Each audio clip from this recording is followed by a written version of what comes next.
So we were supposed to read our last trilogy of Euripides. Mm-hmm. I think, in my opinion, best trilogy we read of Euripides. Best set of three stories. Of Euripides. Of Euripides. I'm willing to say Iphigenia at Aulis specifically. Yep. His greatest play, my favorite play from Euripides. I agree with the first two. Cyclops, I'm 50-50. It's a good one, but it's not. I don't think it takes me over the edge. Cyclops is okay. The first two plays are like really good. They're really good. But like best, like okay, because like I really like the last trilogy we've read. Like last week's, I really like that one. Yeah, they were good. I personally do prefer these two. The first two, the Iphigenia. I'll get a name right. Among the Tauri. Iphigenia and Aulis. You guys looked it up. Tauri is Crimea. Yeah, you did tell us last time. Yeah. So obviously Crimea is not part of Greece. It's back then they didn't know what the globe looked like, right? So that was considered like the extremities of their known world, right? Yeah. So a good place to send somebody, you know, that a Greek person that would be lost and you couldn't find them, they'd probably be at Aulis, right? Yeah. So, among the Tauri, yeah. So let's start with Iphigenia among the Tauri.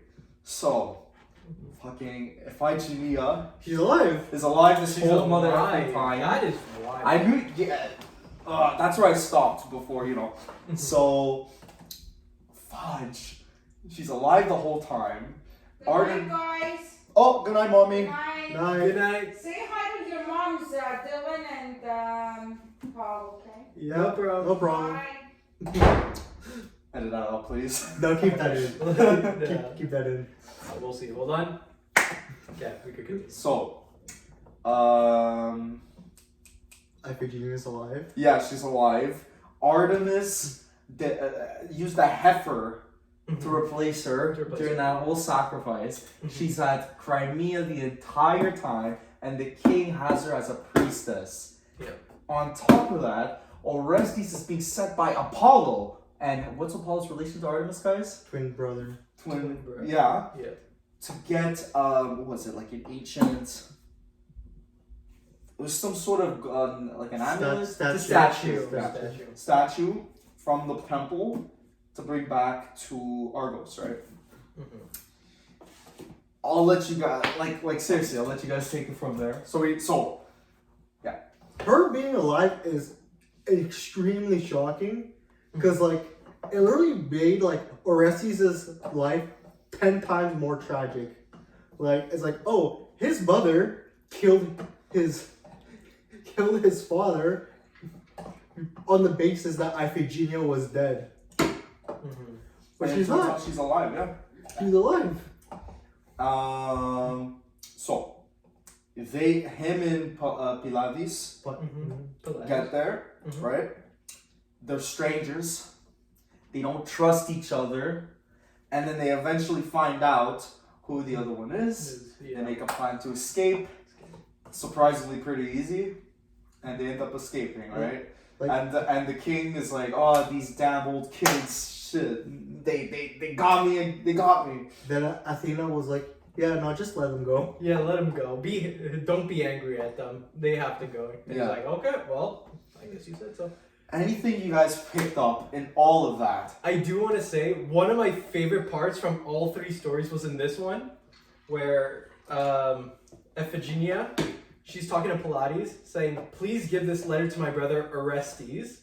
Saying that I am alive, I am there. And he's like, okay, turns to his left. Here, Orestes, here's the letter. It's the funniest thing. I read it. I agree. It was pretty good. What else? Typical Greek thing, right? We know who they are, but they don't know, and they're trying it, and they eventually get to that conclusion. It's kind of like those rom-coms.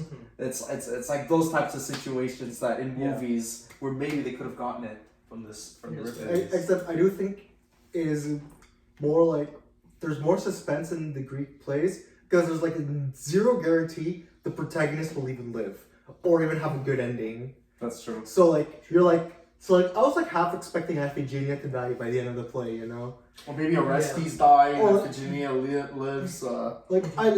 Because like the one thing like I'll say is like they like any you don't really know what any of these plays will actually do, because because right now all the stories like they're slightly more formulaic in the sense where like there's like more of like where you know where a story's going, like there's like a flow to it.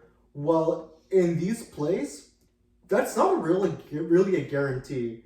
Like how many times have we read a play where it's starting someplace and it takes like a left turn, and then like someplace else? So, like there was no guarantee the play was gonna end this way, the way it was, and like that adds so much suspense to the play. I do agree with you. I think we'll touch upon this near the end when we talk about Euripides as a whole, since this was the last 3 stories we read of his. But he always has this flow, as you said, where it has like a complete arc, and then near the end, Euripides he adds in maybe like divine intervention or some kind of Deus Ex Machina that changes the whole flow of the story. So I don't. Again, I think it's just a style of writing. Like the one where Menelaus completely accepts the fact that Helen dies. Yes. Yeah. Helen goes to super heaven. Super heaven, yes. Yeah. Okay, there's one interaction I want to talk about is Orestes in Pylades, because like I found it like before Iphigenia like figured out that Orestes was her brother. They're like, okay, well, if one of you guys die, I can let the other one go. So then she points at Pylades, and he's like, okay, well, you could die, and Orestes will go. Like Orestes is like, no, I'll die, and he will go. And Pylades does the reverse Uno card again. Yes. They were offering to sacrifice themselves to save the other. You know what I'm gonna say, right? What? Fucking gay. It's gay. Oh, yeah. Look, I'm just saying, I feel 100% justified. I swear. Don't tell me there ain't something going on there. There could be something going on. There could be something going on. Something going on there. I will say, because you mentioned that last time, I imagined them as that kind of couple, but when I read through it, personally, it feels like Sherlock Holmes, Dr. Watson. It was just like a really strong partnership. Yeah. With maybe some underlying... Could be gay undertones. We're saying you could be right. We're saying you could, but obviously it's not obvious. We didn't think of it, but that doesn't mean you're not right. That's what we're trying to explain. Like, I obviously, it's not that central to the story, but like, I had to mention it. Yes, I know. Yeah. Anything else? I mean, all I got was that I feel like it was like a goofy comedy. That's sort of what it felt like a little bit. Oh, I'm trying to get back. Oh, can you send this letter to my brother? Who the hell's your brother?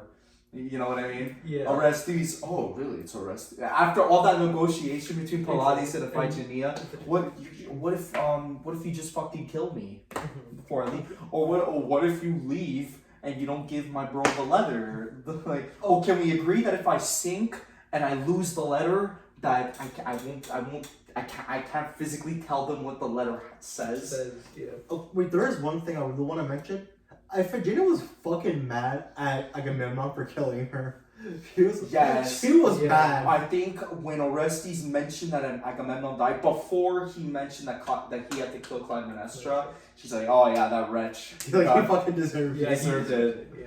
So like, I feel like, but here's the thing. But then later on, I think she says our poor honorable father, or something to the line of that. So like, I'm not sure if like Euripides is making it consistent, because like, I don't particularly think that he like makes his stories like flow in together. More like they're like standalone. That's how my interpretation.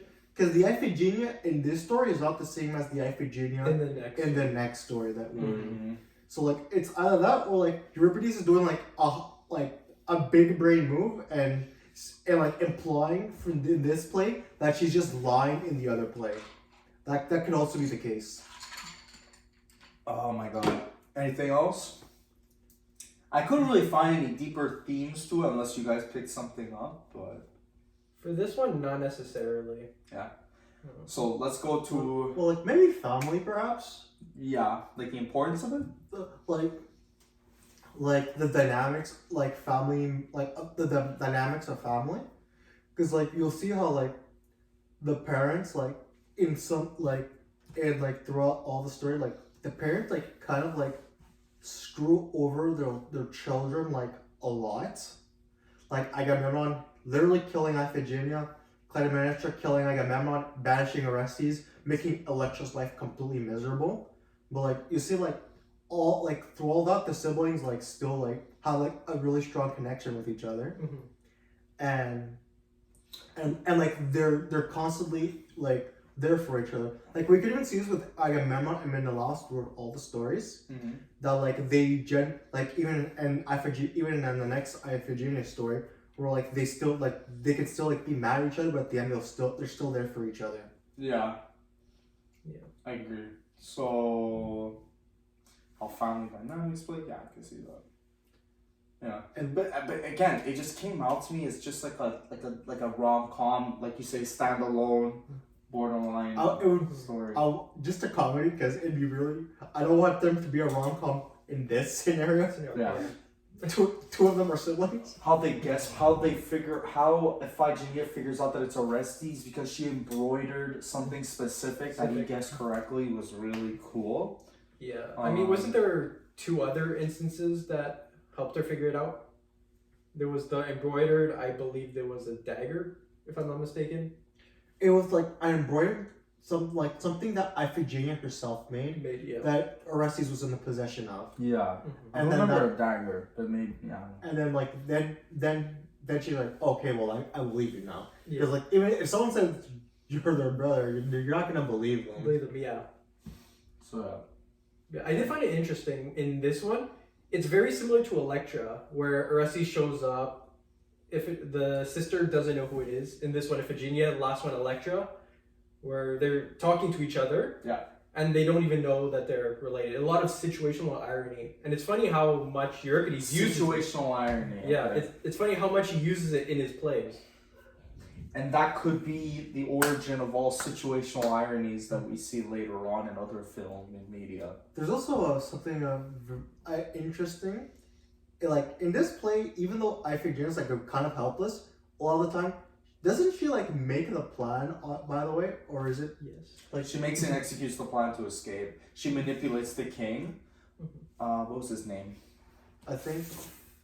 Theos, yeah. It's like TH something, and like maybe an E. And there's an E somewhere there. Yeah. Thoas. Okay. Yeah. Okay, so like I do want to talk about like the strong woman that Euripides writes at the end of it. But like I do think it's notable to talk about. So now, what I think is my favorite Euripides play, Iphigenia at Aulis. So it turns out Agamemnon changed his mother effing mind, sent a letter that got lost to Clytemnestra. And yeah, guys, come on. Menelaus finds out. He gets fucking offended. I guess this one has, I think, more. I can pick up themes more easily in this one. I guess the tossing between perhaps family and the state, or family and like greater community. You could represent the soldiers and their honor. I also thought of duty as well. Duty, yeah. Yeah. What about you, Dylan? So this one was, I found this one had a very funny scene as well, when you get with the letter. Okay. So basically he writes the letter, right, that says, oh, Achilles is going to marry my daughter, and that's how he's going to get the daughter over. And then Clytemnestra's like, okay, let's get the whole family over. So he brings Orestes as a baby, Iphigenia, and then Achilles showed up. He's like, hey, cool, what are you doing here? Oh, you're getting married to my daughter. Wait, what? I didn't hear about that. That was very good. Yeah. Achilles getting offended and wanting to defend Iphigenia, but mostly for his own honor.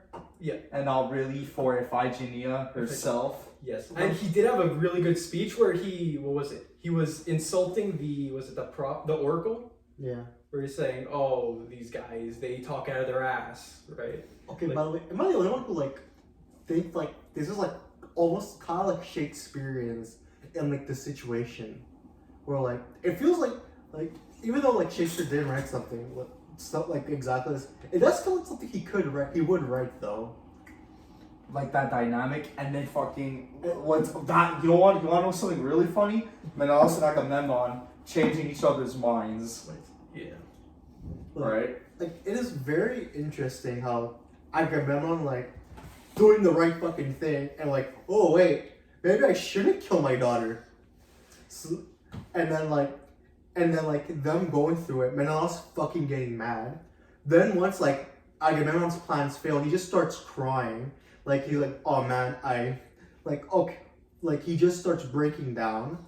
And then Menelaus sees what Agamemnon's going through. He's like, we don't have to do this. Yeah, that's true. He's like he brings up the fucking point everyone else in, meaning we don't have to go to war, right? He literally brought up what literally every other person who's read these plays thought. You're doing it for one person? Like he realized, wait a minute, this is not a good. Yeah. This is like this could be disastrous. Yeah. This could be like a really problematic. And then Agamemnon's like, no, they're already here. I'm sorry I hurt you. I'm gonna kill my daughter. Like, We gotta go through with it. he had the way out, and he still decided. Yeah. I think because they're also afraid, right, of like the other Greek princes, what they would. Yes, they were. I mean, That's what you're saying. So obviously we saw with Achilles, he was getting stones thrown at him because while he was talking to Clytemnestra, he was saying all of the Greek soldiers, everyone was already set on this happening, and one of the people spearheading it, Odysseus, right? They mentioned that. So I think at that point, I don't know if Agamemnon could just change his mind because everyone else had their sights set on it. But I do like how Agamemnon, like near the end, you see like he just breaks down crying. He's like, I made a huge mistake. I shouldn't have done this.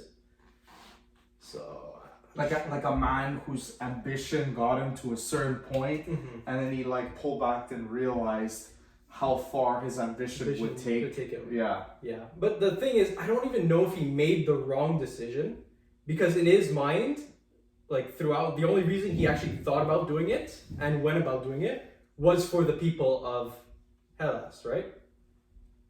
Or the people of his country, right? Because they had to sacrifice Iphigenia to. Well, Hellas is basically just like their version of St. Greece. Of St. Greece. Okay. But yeah, in his mind, it was for the greater good, right? So, again, it is a terrible thing to do, especially if it's your own daughter, and he recognizes that in the end. But overall, it seems like the idea was for the greater good. But was it for the greater good, Dylan? Because it was just a war that ended up in Troy's destruction. Yes. Ultimately. And in the end, the Greeks also kind of got screwed over it. But almost all the leaders like die or have a really bad fate. Really bad deaths. For Odysseus take fucking years to get home. It could be a metaphor that war just leads to really sticky situations. But I guess this play also has to like grapple with the fact that how Agamemnon's like a very complex character. Yeah. Like we saw him in the Iliad. Like he had like to go like he had greed, but like he also had like genuine empathy for his people. But he time and time tries to do the right thing, but like kind of fails all of the time at it. But like he has genuine charisma with like his people. But to certain very powerful people, they fucking hate him. So like we see like so many sides of him, and then in the Aulis style, like he was like kind of just a normal guy. I kind of felt like the first play in the Aulis trilogy, I felt a little bit like he was just showing off to Clytemnestra the fact that he had Cassandra. You know what I mean? He shows back, he's getting his ego inflated, especially by Clytemnestra to try and lure him in. So you definitely saw it a lot. I think it could also just be interpreted as like Agamemnon trying to show this whole thing wasn't a waste of time. Like that, you could also like make that argument. Because it was ultimately. It literally it was. He wasted 10 years of his life for nothing. Because think about it, in the earlier Euripides plays, it was in the future of it was after Iphigenia had Aulis, so we see the outcomes, right? And what? Troy's destroyed. Okay. But Yeah. I mean, we have to see how like Agamemnon's like probably one of the most complex characters in the Greek mythos. So like he has like I think he's probably even more complex than Hercules himself. So it's like we all know how what Hercules go through. Yeah. But like Agamemnon is like the prime cause of his fortune and misfortune. Like all of his actions are what cause problems for himself or like make things better for himself. or others, right? Yeah. His idea to start the war, sacrifice Iphigenia, yeah, just he drives the story a bit of it too, and Odysseus obviously, like even though in Euripides he's more of a background character, he has a lot of influence, right? Well, it's hard to escape the influence of Odysseus when he's very prevalent in the mythos. Like the Iliad, he's there all the fucking time. Odyssey, it's named after him. And just the way Euripides places him, right? So like with the Trojan women, Odysseus says to kill the son, Hector's son, and then they do it. He's always introducing what a lot of the time what we would consider malevolent actions, right? Just interesting. What else did you guys like picked up from this? Clytemnestra. This is like the one time we don't get to see her as like the evil mother role. Yeah.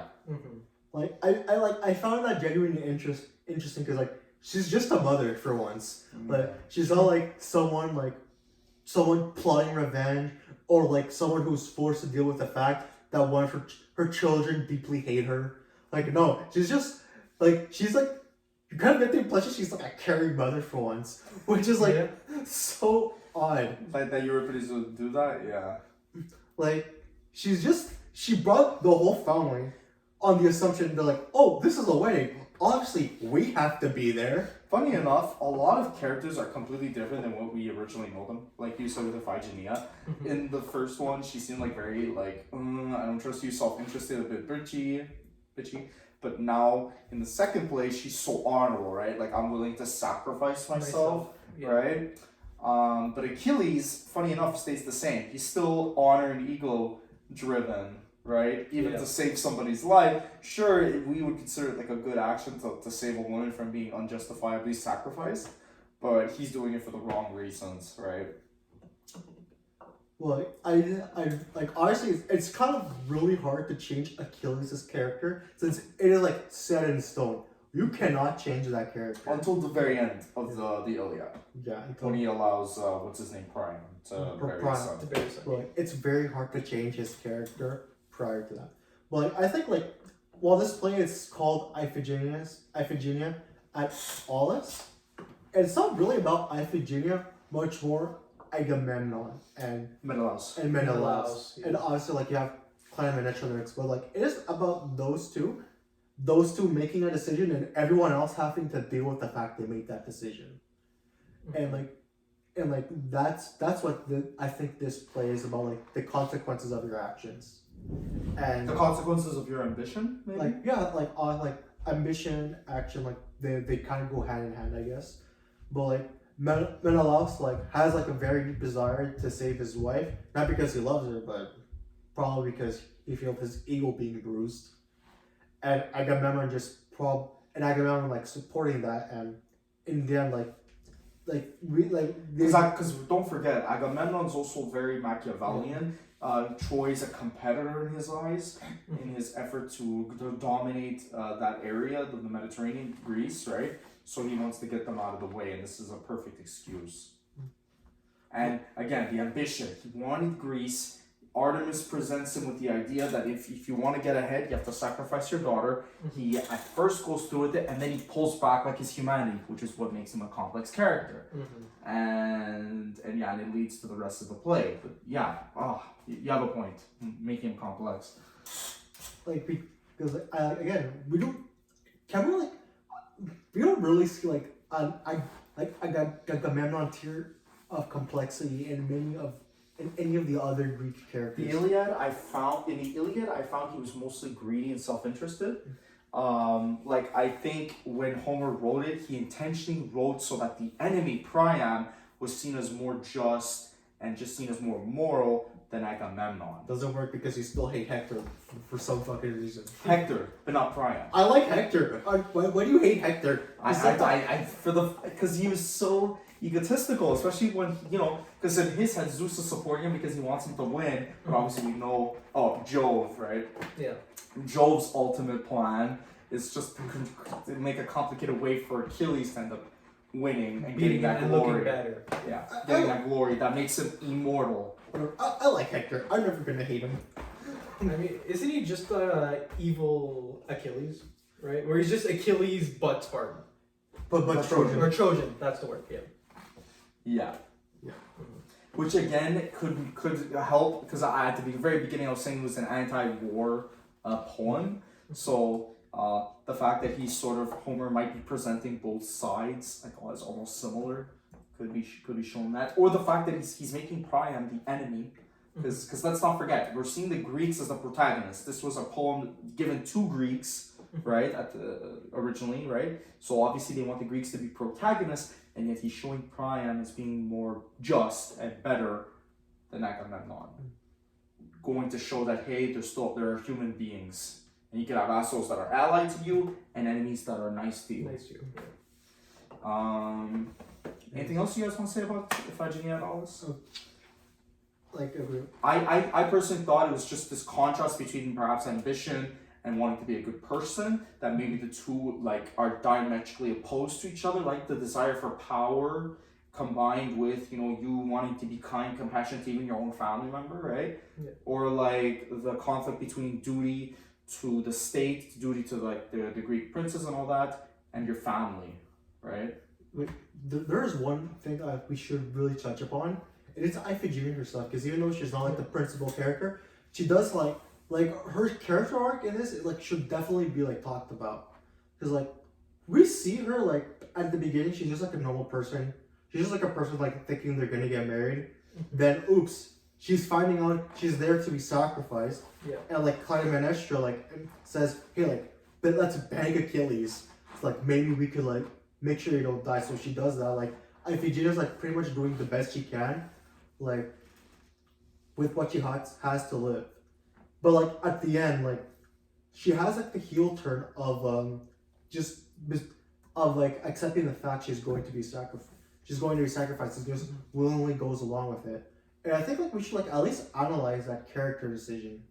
Because there's only for me two possible reasons as to why she could have done that. Mm-hmm. One, she just saw there's literally absolutely nothing she could do about it. So she may as well make sure her mother and Achilles don't really have to die through. Don't really have to die fighting for her. Fighting for her, yeah.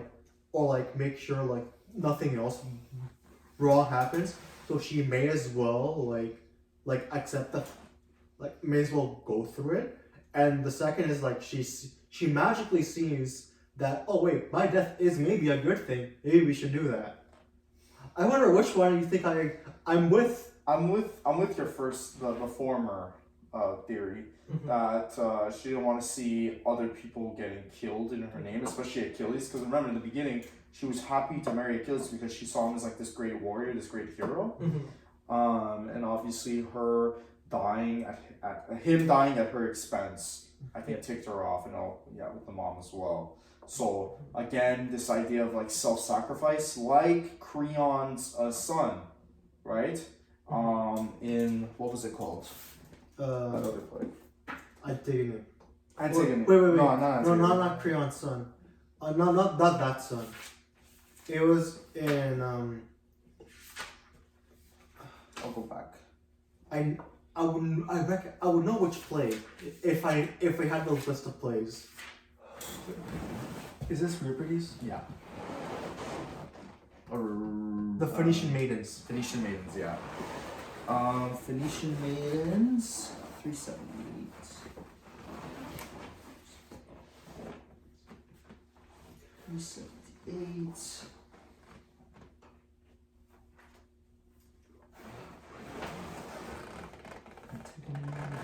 Ulysses, Antiques, Tiresias. I think it's Tiresias, right? No, it was Or Menesius? Menesius. I think it was Menesius. Menesius. Tiresias How- is the blind prophet. How he, yeah, true. And how he offers to sacrifice himself to save the city on his own. So it seems like Euripides has this trope of having characters who self-sacrifice for others. For others, yeah. Well, because I like given how like Euripides has interpreted Iphigenia, I don't really see her doing that doing it out of like sheer duty. Rather, like she would do it because like she's kind of a realist. Like from what I've seen of Euripides' interpretation of her, because like we saw Iphigenia among the Tauri, that she kind of like does the best she can in her position. She just wants a layer to go through, so she like lets one of them. She's not like fighting for them to live, because like hey, she still needs to live to look at her own situation. So like hey, like I'll let one of you die and the other one can get milk. And that she's intelligent as well, right? Because her coming up with the excuse that because Orestes killed his mom, that he's like tainted and therefore cannot be sacrificed, I thought was really intelligent. But it's also the case that Euripides kind of like sometimes ignores his interpretation of characters in depending on the story as well. So like I'm not exactly sure, because like her words say one thing but the context says another. Okay. What do you mean though? Like because like her words like genuinely feel like Euripides made her like want to like sacrifice herself, but like given the situation, what's happening, I just don't see her doing that. Maybe, I don't know. That's a good idea, Paul. We're not too sure. Maybe, despite Euripides still having writing some pretty decent women, maybe he still falls under this trope at that time where like women don't think the same as men, and therefore we can present to them as people that would sacrifice themselves. I don't know, even though they wouldn't be that, the guy, and he doesn't do it for the guys because maybe he sees the guys as more valuable. I don't know. Because like there would be like, I do think that there's still like a decent like to stand on that she did this for duty, because like Agamemnon also did this because he feels like he has a duty to like his brother and to like the people, because as we've seen, like every other king joined Menelaus because they made an oath to Tyndareus. Yeah. So maybe he did that to like satisfy the oath as well. Like that's also a possibility. So maybe another conflict in this play, the theme is between duty and love, right? Love for your family and duty to do whatever you said you were going to do to them to accomplish whatever greater goal. But like, did we also see like Menelaus saying, "Hey, we all know this oath was kind of bullshit, though." Like he did like kind of pretty much make that statement. Yeah, I think everyone did. They're like, why would the daughter of Agamemnon be sacrificed instead of the daughter of Menelaus, whose wife Helen is the one who ran away? And Clytemnestra mentions it. What's her name? Iphigenia, yes. She as well mentioned, why am I suffering for Paris and Helen's actions? So we see that a lot, how for some reason she's getting roped into it, even though she's had nothing to do with it. Yeah. Which, again, it brings up another question. Is it fair for her to be sacrificed? Why wouldn't it be Hermione in that case? Oh yeah, she did mention that. I was like, wait, wasn't it also Menelaus who mentioned that as well? I think so. Maybe. Like he's like, wouldn't it make more sense for me to sacrifice Hermione? It could just be like, because these things are so bullshit. like they have to like debate as to who to sacrifice and whose sacrifice would be more powerful, right? Like I guess it could be like Euripides like just pointing it out that like this entire situation is kind of like a bullshit, you know, like why did this have to happen? Yeah. And then like you see like all the characters having to rationalize what what their actions are. You could apply that to life today. Yeah. Some people will rationalize their terrible actions using some flimsy, over the top, complicated excuse. Yeah. And again, the most unforgivable thing is that Agamemnon had the way out, to be his brother wouldn't have said, you know what, I get it now. I could he saw Agamemnon being absolutely broken by what he has to do. And then he gives him the way out, and Agamemnon still decides to do it. Yeah. Yeah. Shit. I don't know. I feel like he's in a tough decision because again, it's one of those things where it's do I listen to the general public at that point because they were all asking for it, or do I protect my family member? So he's a bit between a rock and a hard place, I find. Because I think this display in terms of a character having to come into terms with something bad he's going to do is absolutely amazingly well done. Yeah. And adds to his complexity that you earlier mentioned. Yeah, he's very complex. Sorry about that. It's okay. Okay, so I think are we ready to go to the Cyclops? The Cyclops, yeah. It's a very short play. Yeah. Short, and 7 I pages. guess it's so weird that what's his face is the actual reason the Cyclops wants to eat them because he told them that they were gonna do something to him. Salonisus? Yes. Yeah, Salonius. Salamis. He's like, they're gonna steal your food. Yeah. And that sort of goads That guy's a bitch, dude. Yes, he was offering food to Odysseus and his friends, and then as soon as Cyclops comes in, he's like, "Oh, these guys are trying to steal your food. These guys are terrible. Kill them." Salamis, yeah. Salamis. Yeah. Well, it was very hard for me to think of something in this play, because first of all, it was very short. Yes. Even 7 pages, yeah. Not even, it was 6 pages and a blip at the top. Not even 7 pages. That is true. Yeah, the little was it 3 line on each. If you put it in if you literally put that text in the chapter number, the play number at the start, it would be 6 pages. Yeah. It was very short.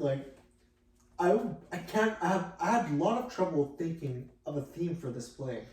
I looked up online. I think one thing that showed was that Euripides believed that humans were responsible for morality and not the gods. Really? Yeah. That's an interesting one. I thought of one. I'm trying to figure out how to formulate it, but the one I saw was gluttony, or at least greed.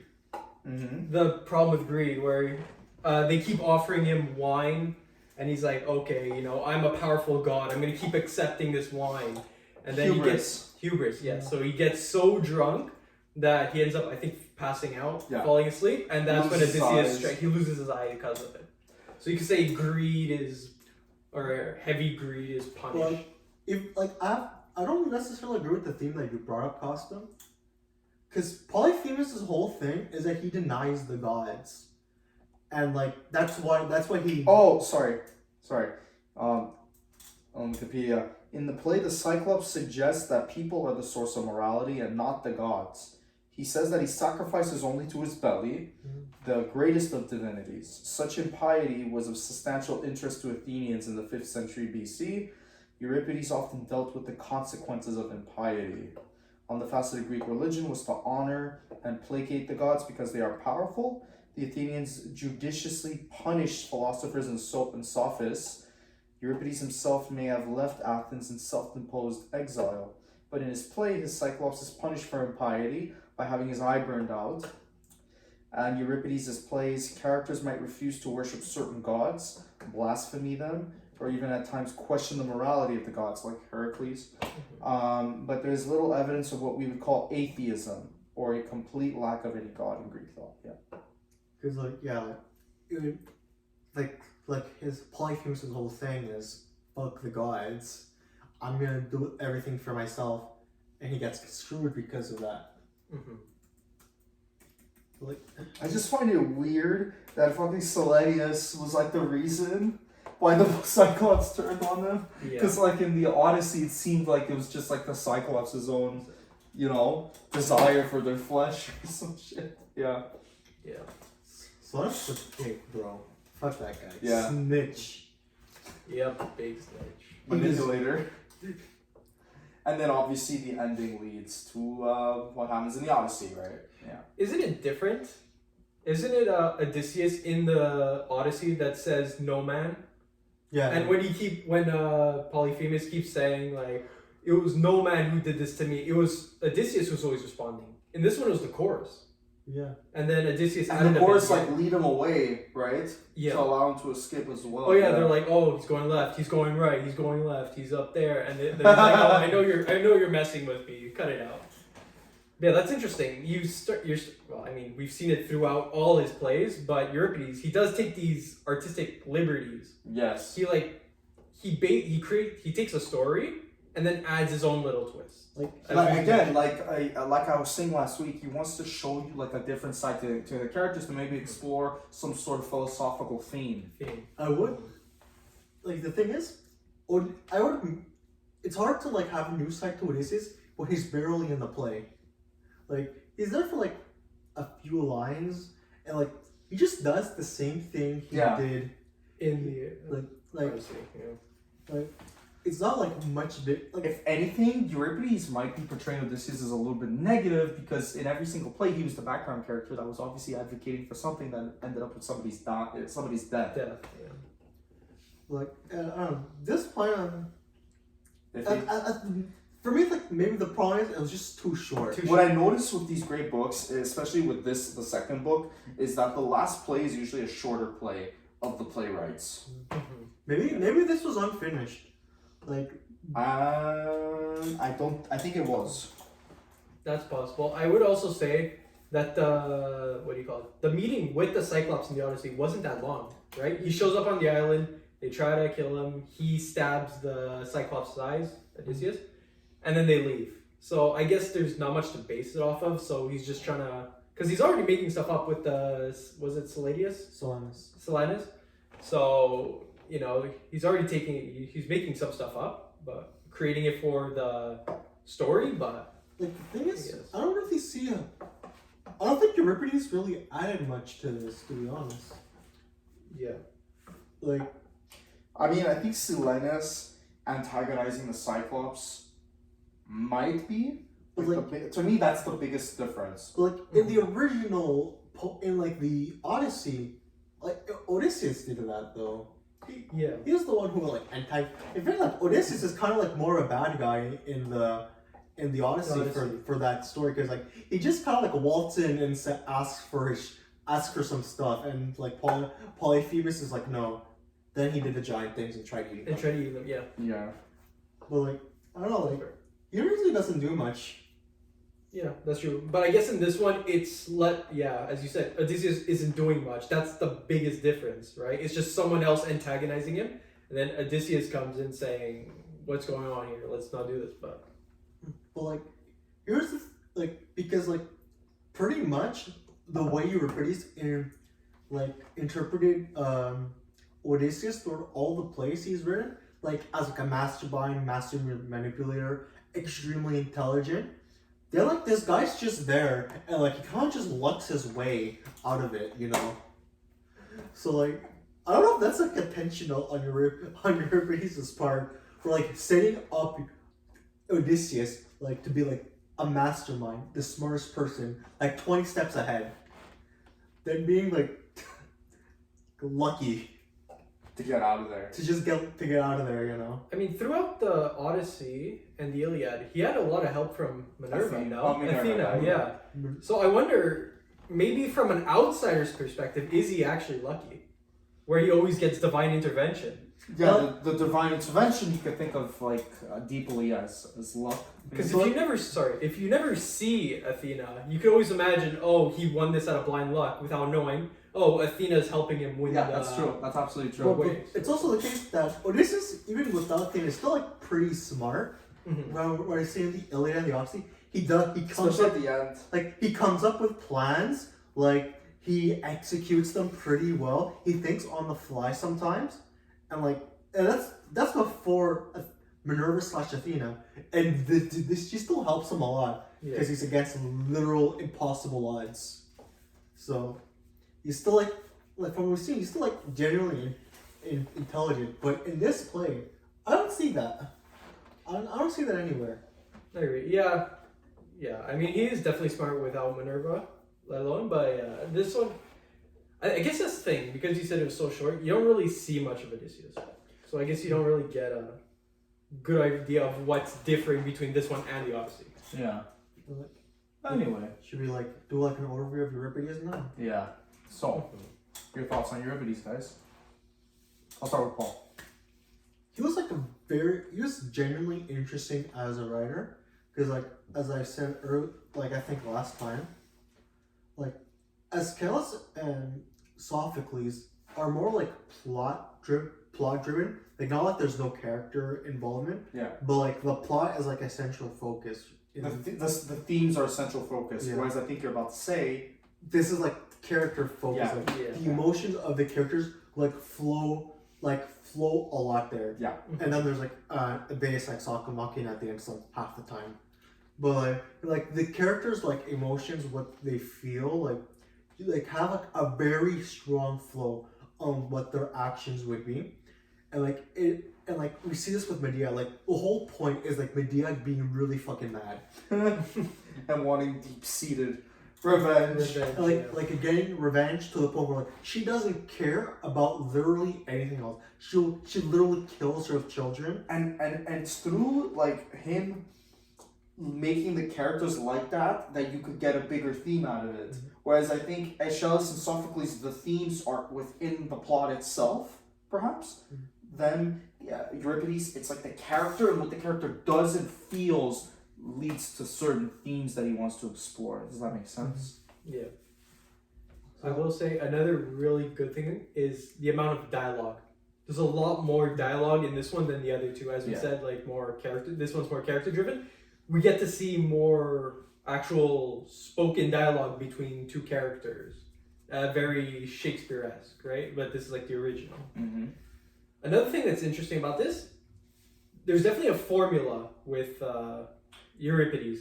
You see where some plot goes on, they're discussing, they always hatch up a plan, something that's going to happen, and then a messenger comes in, and then who starts to explain the entire, the situation, what went down. And then at the end, you get the big Deus Ex Machina that changes up the story completely. Yeah. Well, Deus Ex Machina is only there half the time. And to be honest, the messenger, I feel I've also seen that with Sophocles. Yeah, Sophocles did do. I think he did do that. Right. I don't remember which. Can you pass me the book? Because the messenger is usually there where you're portraying a big battle or something. Yeah. Because they didn't have the budget. Mm-hmm, that's true. They did it with because that's all plays are, and I needed to get used to that, especially after the types of description we got used to with the Iliad and the Odyssey. We had to completely scrap that with the other playwrights. Yeah. Jesus Christ! I can't wait till we get to the end. Then guys. Sorry, I think it's I definitely remember Ajax had the messenger, who came in last minute to say that Ajax ran away, he was going to kill himself, and then they all ran after him. The messenger was different there because we already knew Ajax, what he did, and he already killed himself by that point. True. So it's more for the characters, for them to be justified to be there. Okay. Well, because Euripides oftentimes has pretty big battles or really intricate things that just can't be done in a play setting. Mm-hmm. You'd be a Roman. But I feel it was commonplace for plays. They just wouldn't talk about the battles thing. Or sorry, they wouldn't talk about it. They wouldn't act it. And it was just somebody describing what happened afterwards. That's what I got from after reading play after play after play. It was a traditional Greek thing to do. Mm-hmm. Okay. Yeah. Maybe. But but even then, them describing what happens is still very engaging. like I think them describing it works better in written format. Because like you can like imagine like what they're doing, like you could you could just imagine like if like that tiny thing is just like a little book or something, and you can imagine it happening. Well, like yeah, like I'm pretty sure like. So we would say that Euripides is character driven, dialogue driven. Yep. Standard format is conflict that the characters are getting themselves into. And then Messenger explains a sort of master plan that happens towards the end, and then or a Deus Ex Machina coming in and having everybody live happily ever after, so to speak. I think like one thing that Euripides definitely does, like I'm not sure of like this maybe there's like a few written things, but like I think Euripides has the biggest artistic expression or like artistic interpretation of like classical stories like stories of the Oresteia. He was so interested in the characters of the Iliad, interested. But like Iphigenia, she was pretty much a character we knew nothing about, and in those two plays like completely fleshed her out extremely well. Same thing with Clytemnestra. Electra, like he had like his own interpretation, but like but in Orestes, like that's where like he has like that's where like he almost like it almost feels like he like added like a story, like he added like a play where there shouldn't be one, but like it's still really good. In Orestes? Yeah. Like because that did not happen in the Oresteia, like there's nothing to suggest in the canon. Paul, did you say it's almost like fan fiction? It's almost like fan fiction, but the problem is it's good. That's the problem. It's like there's still some good fan fiction. It's like it's good. Like it's hard to say fan fiction because like by this point like you could say it's just interpretation of what has happened. It's an adaptation. You could say a good modern example would be something like Spider-Man, right? So many people have made a type of Spider-Man, Batman as well. Because Batman has so many different interpretations. Exactly. There's so many different people who have made an interpretation of Batman, but some of them are going to be good, some of them not so good. And in this case, like Christopher Nolan, yeah, he's got a good one. I think the most the closest thing we would have to a one-to-one comparison would be like someone just adapting a Bible story into a movie. Like that's like because like their own interpretation. People like take their interpretation wherever the fuck they want. Yeah. Like if have you watched the show Lucifer? Like it's kind of biblical, but like I've never seen it. It's based on the same characters as the Bible. There's like a decent hawk guy called Lucifer. He's the devil. Yeah. He meets characters on Earth. But like they go like way, they completely go like way out of left field, you know. Yeah. And like even if someone like the Prince of Egypt, that's still like their own interpretation. That's of, like, true. Like So like I just Ridley Scott's interpretation of the same Moses story. There's like he made a movie a while back. So like in the end, that's just these like Euripides. That's just like the first version of that, you know. Like someone. Sorry, this chair is supremely uncomfortable. Yeah, it's just their version of like someone like taking like a classical story and then making their own spin on it. Like, it's kind of the same thing. And becoming a classical play in the process. Yeah. That's being in the great books. Like, it's like straight, like... Anything else you want to add on Euripides? Euripides and his interpretation of women. Yeah. Most complex interpretation we've seen so far of women? He had, for some reason, he's like the only playwright that like, they specifically wrote doesn't like women. Yes. But he writes the best woman. The best woman, yeah. Like, by far. Like, which is weird. Because like it's genuinely hard for me to understand how someone who hates women can write the best woman. But like maybe he hates them because he got to know them so much. But like for example, in the Helen play, she's like the most intelligent character. And comes up with a plan. Iphigenia comes up with the plan, and among the Tauri. Electra comes up with the plan and fucking goes the shit out of Orestes. Clytemnestra makes better arguments to save her life. Let's talk about Hecuba. Like, she fucking goes down in a blaze of glory. Yeah. Glory killing, like, not killing, like, blinding a guy and killing his children. And, like, you may not like her, but, like, damn, she got what she wanted. And, like, he also had, like, different interpretations of Clytemnestra were like... So definitely, I guess a huge thing with Euripides is just different takes on different things, especially the classic stories, where he really wants to instead bring out... It's like he does like almost purposely the opposite. Sophocles and Aeschylus don't talk about women all that much. Iliad and Odyssey also, right, the more classical writers. And he's like, they don't talk about the women a lot. What about what they think? Maybe I'll put that in my story. And he also makes them very sympathetic as well. Mm-hmm. Like, even in Medea, where she's objectively doing something extremely horrible, but like you could see her reasoning. Anti-hero. Yeah, you could see her reasoning behind it, and you're like, yeah, that kind of makes sense, you know? Yeah, but it's still a very bad thing. It's a very bad thing to do. But like, it's still like very well written. Like, yeah, I think it's like well written for like modern times. Like, which is why maybe again, like I think that's why this has stood the test of time, perhaps. Like you can see why many people like because from what I heard, Plato and Aristotle like referenced his work the most, and like you can kind of see why, like. Really, they do? No, like apparently like they reference Euripides a lot. Awesome. Yeah. So like you can see why they would like reference it because he writes like the best character emotionally, and he also writes the best women in my opinion.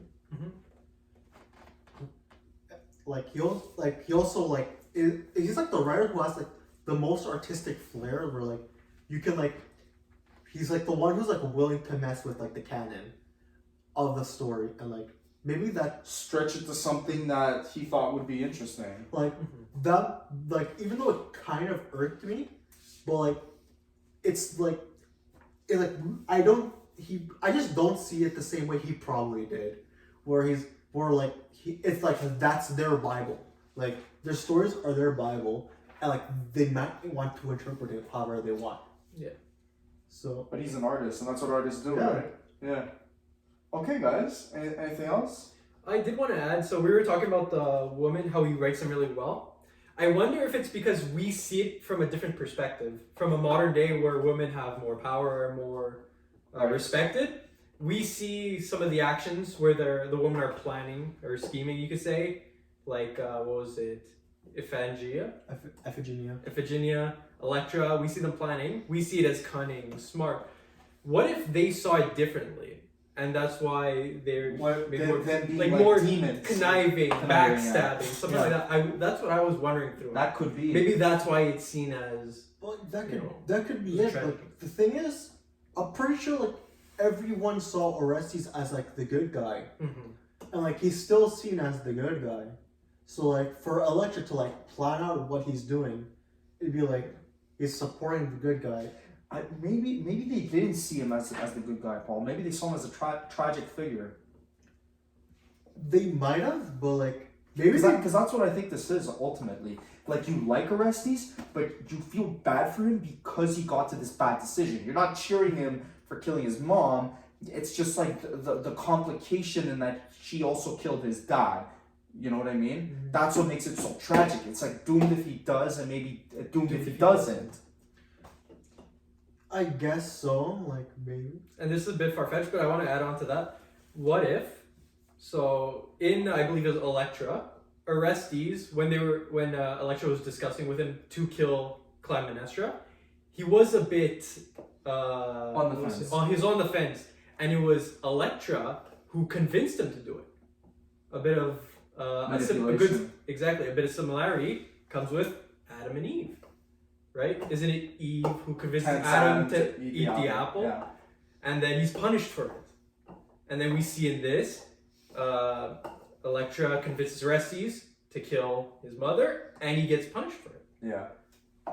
I just found that interesting. A bit of I think like that's actually like definitely like argument. And it's a fact, right? Like in the biographical notes, they're telling you facts. So the fact that he didn't like women, that would make sense. And like this is like ancient Greek terms too, which is like, wow. yeah. How bad do you have to be for them to specifically point that out? Yeah. Awesome. Pretty much what you guys just you guys said everything. But that was Euripides, guys.